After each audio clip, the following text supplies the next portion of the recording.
And happening today in Hamden, lawmakers will join advocates and doctors to reintroduce a bill that aims to safeguard children on the internet.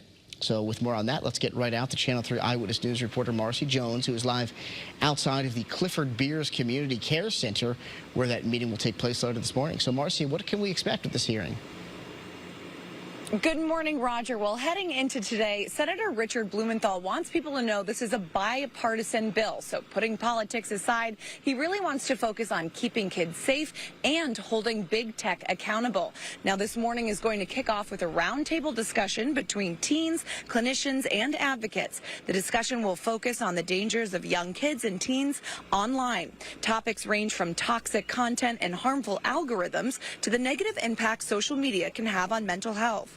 Senator Blumenthal is reintroducing the bill with Republican U.S. Senator Marsha Blackburn, not only to educate teens and parents about online safety, but also to create clearer boundaries about when and where big tech companies should be held accountable, sending the message that turning a blind eye is no longer an option.